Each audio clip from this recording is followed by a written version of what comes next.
Hello everyone, welcome to this week's dandelion lesson. And I once again have this very plain setup on my easel. I'm still not painting on my regular table yet, but hopefully the content is better than the decorations, so I hope. So I hope, first of all, that you're all doing okay. It's a really up and down time right now for everybody. And I have up and down moments all day, every day, right? And last night we had sad news.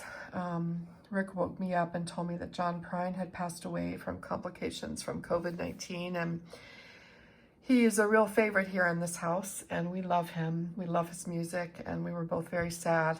And if you've never heard of John Prine before, maybe give him a Google and take a listen to some of his music.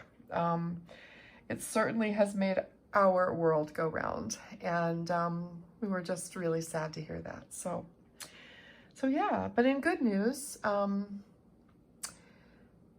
have a dandelion lesson for you today, and it came about through a discussion with my dear friend Nancy that I've known since high school, and we were talking and about different things, and the word surrender came up. And I started thinking about it, and really it's the perfect topic for a dandelion lesson right now. And instead of just drawing a card randomly from my tarot deck, I picked one out in specifically because this card, the Hanged Man, in the tarot journey, reminds me a lot of surrender, and for different reasons. That's sort of a traditional meaning for it as well. But it's also an intuitive meaning too. And I just want to kind of talk about that. Let me just, hold on. Just wanted to grab something. So these are two different decks, right? And if you haven't joined me for a dandelion lesson before, I read tarot cards. I use tarot cards as self-reflection. I use them in a Jungian psychology kind of way. And I do not read them as a divinatory tool. They are simply for self-reflection. And I read them intuitively. I studied tarot for a long time in that way. And only in the past year have I just switched over to not using guidebooks or just the traditional meanings for the cards in any way. And I simply read them intuitively.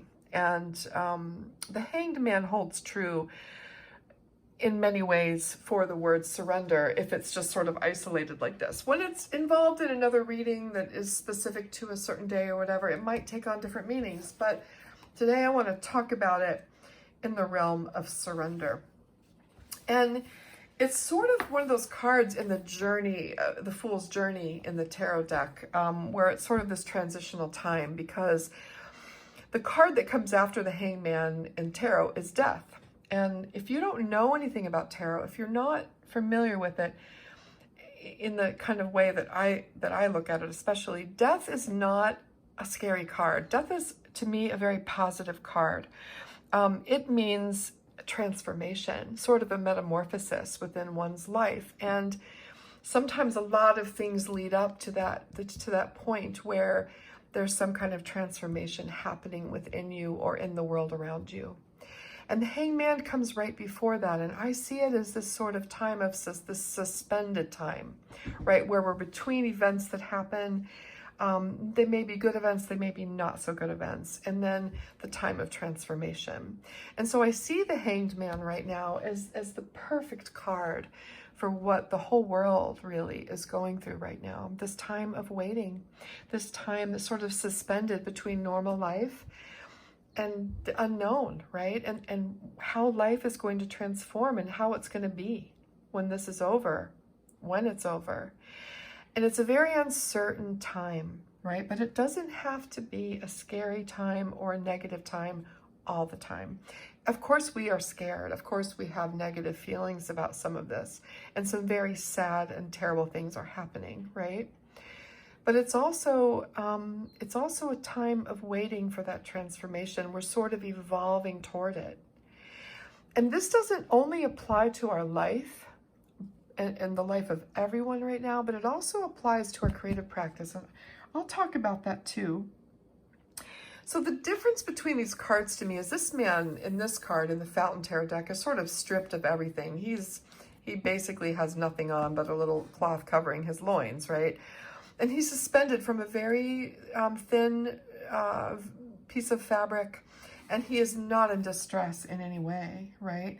He's upside down. His view of the world has altered, right? His view of the world has altered. He's seeing things from a different perspective, right? He's also, if you look at the bottom of his head, you see the sun rising. And, you know, it could also be setting, I guess. But that is also a transformation point, right? It's a transitional point in our day and in our night. It's that pivotal point when day becomes night or night becomes day. And he's sort of suspended in that moment, you know, sort of indefinitely when we just look at a piece of art, right? He's calm, right? He's calm. He's merging with this divine light. He's contemplating it. He's in a state of suspension. And this card is very similar, except for our hangman here is clothed, probably due to the time period he was created. Who knows? But now, because there are other cards that aren't like that in the traditional tarot. So this card is from the Rider-Waite deck. And that's a very traditional tarot deck that most people are familiar with. And he's suspended from a towel, from a cross, a type of a cross. Which brings the spiritual realm into this, right? And he's suspended by a thin piece of cord. And the thing to notice about this piece of wood, this cross that he's suspended from, is that it is full of life. It's growing, right? It's still transforming. It's a transformational time as well, just like this. He has this halo of light around his head and a very relaxed stance about him. He's not suffering. He's not uncomfortable. He's totally waiting it out, right? He is at peace and is surrendering to the situation, as is this one. So I started thinking about it, you know, and how much anxiety I have felt at times, how much every time I go to the grocery store is an anxious time. We have to gear up and we can't touch anything and we have to wash up. We have to be so careful. It's an anxious time, right? Waiting for news about loved ones that have been sick. Hearing the news every day, right? Seeing what's happening in the world as it changes minute by minute. It's a very uncertain and anxious time. And over the past few days, I have found myself sort of surrendering to it, right? If I feel anxious, then I allow myself to be anxious, but I don't let it grip me in fear, all right? I try to use that as a pivotal point of transformation where I can turn it into something positive. Sometimes easier said than done, but it is possible. And this card reminds us of that. And what follows it, the Death card, reminds us of that. That when this is all over, things are going to change. The world has fundamentally changed over the past month. We don't know what that's going to look like yet, but we can surrender to that, right? To that change and make it the best we possibly can. So I look at this time that we're in as the hangman time, a time of being suspended without really being grounded in reality yet. We don't really know what's going to happen. We don't know what's next yet. We have ideas, we hear theories, we see data, but we don't really know. But we can surrender to this moment and remember that we're in a pause between what was normal life and what will be normal life. We are at the point before a transformation, and this doesn't have to be a negative thing. There are so many negative things happening. People are dying. I mean, it is a tragic time. But how do we pay reverence to that? How do we carry on in reverence to that without without plunging into the dark water, right? Keeping ourselves above it a little bit, allowing the light to be present. That's a lot to think about. It's heavy, but I think it's really important. So I'm just offering that word of surrender and this image of the hangman, this archetypal image that gives us things to think about. Okay? So I wanted to share that with you. And when I apply that to my creative practice, boy, surrender is the name of the game when we do dandelion lessons. Whatever happens with watercolor, and watercolor, more than any other medium, is full of that potential for surrender. It's full of it. I mean, we can't always control watercolor, especially when we give it enough water so that it has its own voice, right? So I thought when I paint today, I'm going to use just sort of a mix of paints. You can use any paints for this.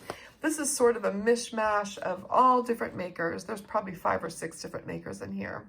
And I am going to use a lot of water, and I'm going to let things drip and dribble and mix and mingle and not care, right? What happens? I am going to use a wide brush like this, and I'm going to sweep my brush across more than one color at a time.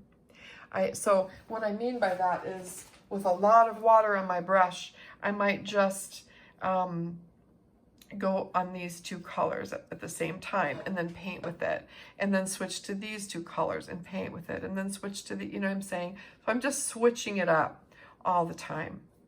All right, just switching it up and letting the cards fall as they may, and still be enjoying this moment of watching paint mix and mingle on the paper, of being totally present with these colors, watching them dry, and then appreciating the beauty that happens and sending it out to someone in the world who might need a smile. Okay? All right, I'm going to put some music on and paint.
Okay, so it's drying, and you can see that just putting color down and letting it do its thing, adding water to it and let it drip and drop, can make beautiful, beautiful paintings.